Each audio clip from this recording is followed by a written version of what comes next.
Aprender para crescer. Antes crescei na graça e conhecimento de nosso Senhor e Salvador Jesus Cristo. E no quarto trimestre vamos estudar nas lições bíblicas adultos o governo divino em mãos humanas. Comentarista Osiel Gomes.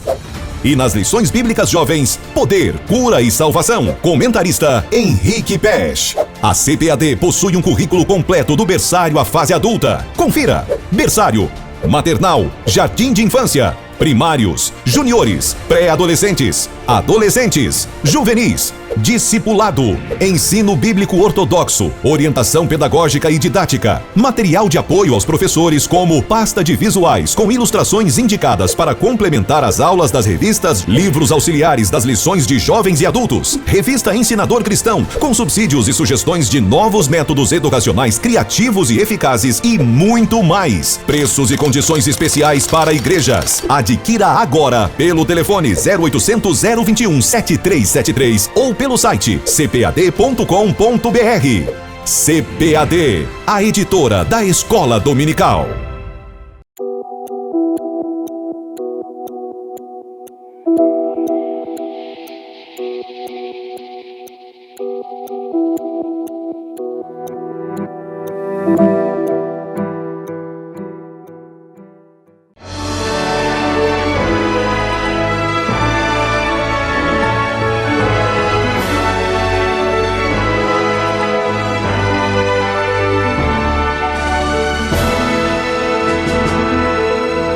Subsídios. Lições Bíblicas Jovens. Lição 8. A cura de Enéas e a ressurreição de Tabita. A paz do Senhor, prezado professor, prezada professora. Com alegria retornamos a mais uma aula da Escola Dominical dos Jovens, deste trimestre maravilhoso em que estamos estudando o Espírito Santo agindo ali no livro de Atos dos Apóstolos. Nesta lição de número 8, temos por título A Cura de Enéas e a Ressurreição de Tabita. É interessante que após o relato da conversão de Saulo e o início de seu ministério, nós lemos ali no versículo 31 do capítulo 9 que as igrejas cresciam, né? As igrejas cresciam.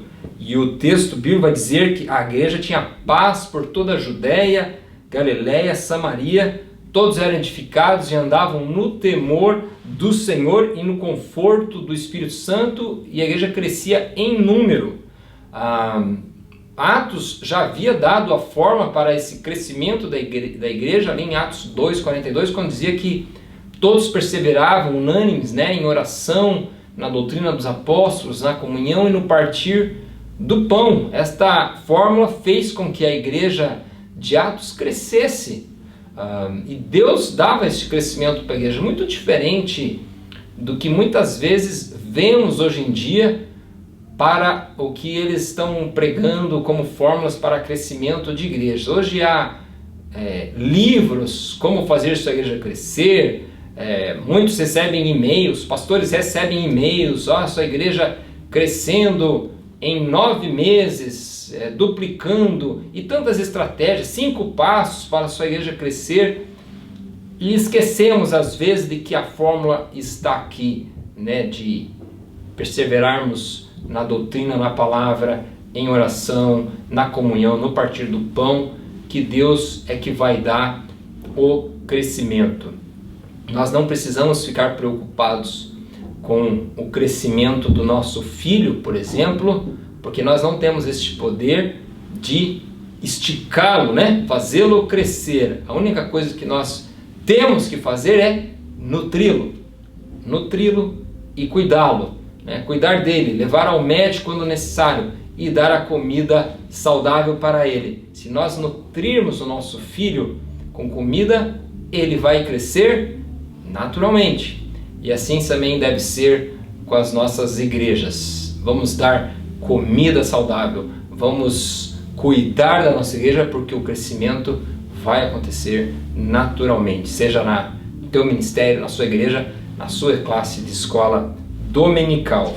Nós podemos ver então que é mais um relato aqui de milagre nessa lição 8 do capítulo 9 ali de Atos, versículos 32 a 43, nesta vez numa cidade de Lida. E Lida, o Dr. Kinner vai nos dizer que Lida, situada praticamente a 40 quilômetros a noroeste de Jerusalém, era a cidade judaica mais importante da planície de Saron, capital de um dos distritos da Judéia em que também viviam os não-judeus. Ela escapou de grande parte da devastação da revolta posterior e acabou hospedando muitos mestres importantes, bem como uma escola rabínica. Inclusive, Lida provavelmente tinha sido evangelizada pelo Filipe, naquela estrada que ia de Azoto a Cesareia, que nós lemos ali em Atos 8, quando Eusébio, escrevia lá nos anos 263 a 330 depois de Cristo. Dióspolis era uma cidade bem conhecida e frequentada.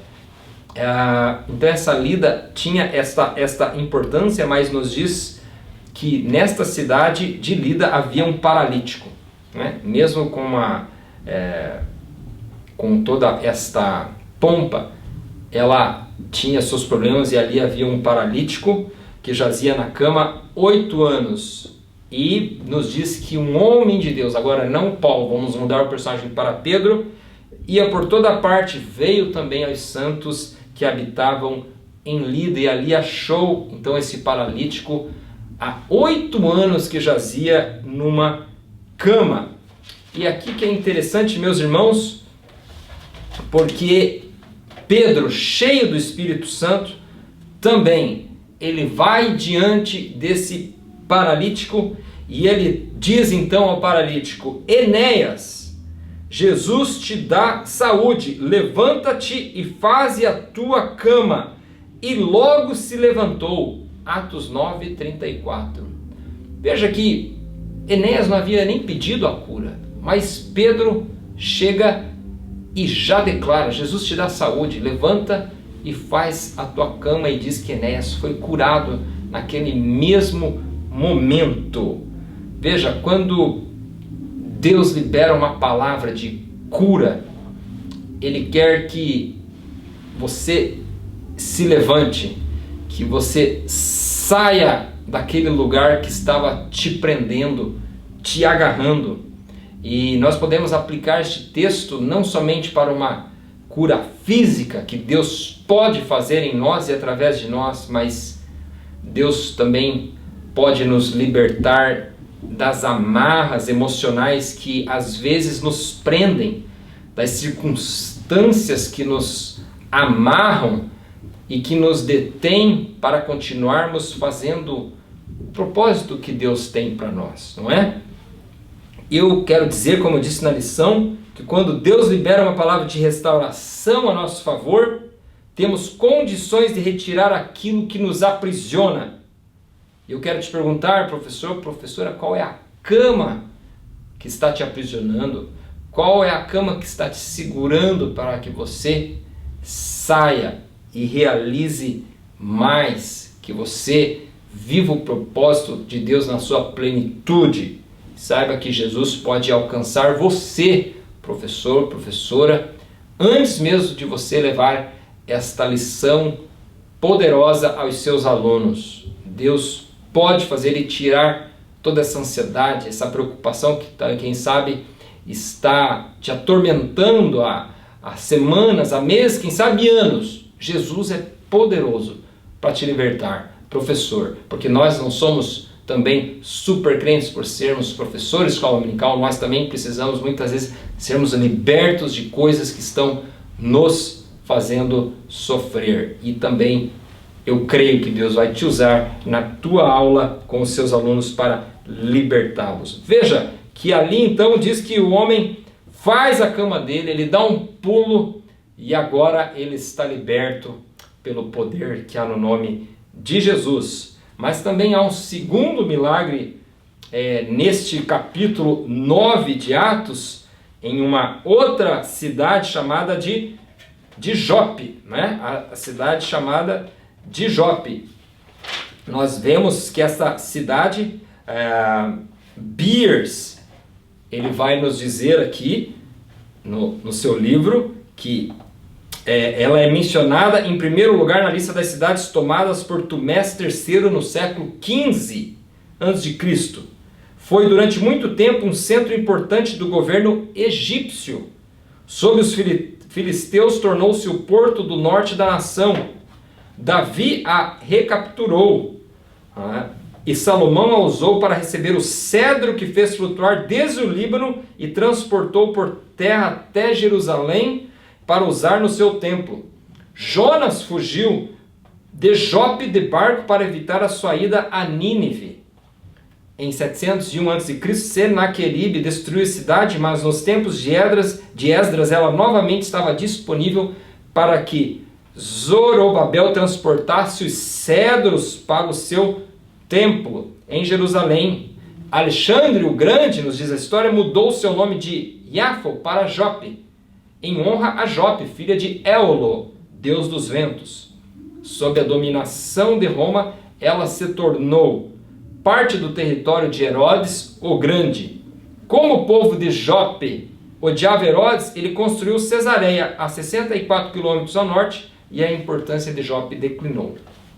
Mas nessa cidade de Jope, o que é mais importante é que havia uma mulher chamada Tabita, ou alguns a chamavam de Dorcas, e diz que ela fazia obras de caridade, e muito conhecidas e destacadas, notáveis obras de caridade. Mas mesmo sendo uma discípula, uma serva do Senhor, ela não estava isenta, imune de adoecer e morrer, porque todos os servos do Senhor, por mais fiéis que sejam, podem adoecer, podem morrer. E aqui nos diz que ela chegou a morrer, mas os cristãos daquela cidade, ouvindo que Pedro estava perto, eles não ficaram desanimados, mesmo diante da morte. Eles se empenharam de ir até Pedro, rogando que ele viesse até Jope para ver a irmã Dorcas. E nos diz a história então que Pedro veio até ela, até onde ela estava. Pedro chegou ali naquele lugar onde estava e ele preparou primeiramente o ambiente, não é? Quando ele chega àquele ambiente fúnebre, nos diz o relato bíblico que havia choradeiras, né? Que estavam ali chorando, lamentando, mas ele pede para que todos saiam, né? Ele não queria pessoas duvidosas, pessoas que só estavam céticas ou dominadas pelo lamento, pela tristeza. Ele queria realmente pessoas de fé ao seu redor para que Deus agisse. Assim também nós devemos ser, né?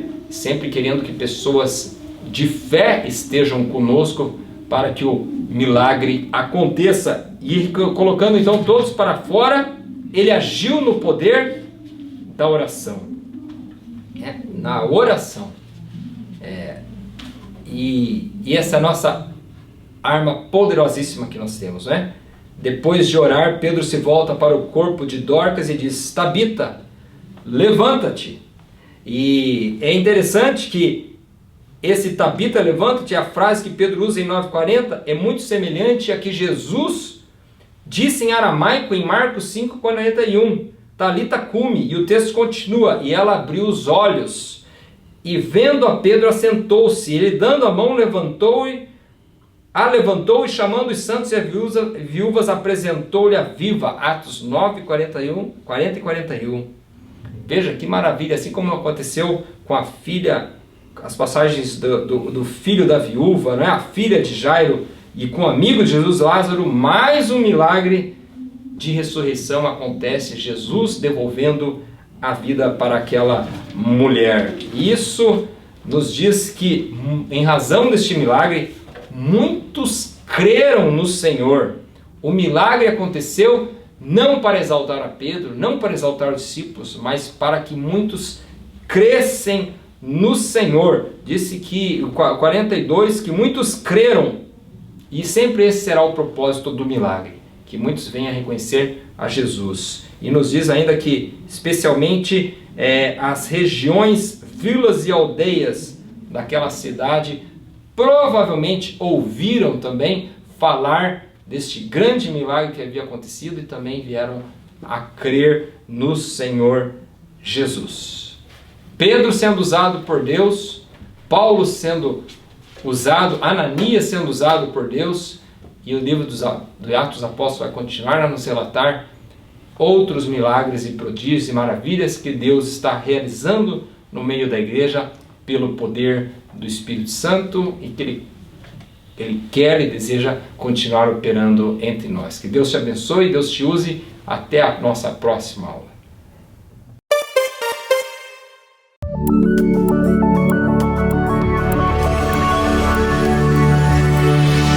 CPAD, a editora da Escola Dominical.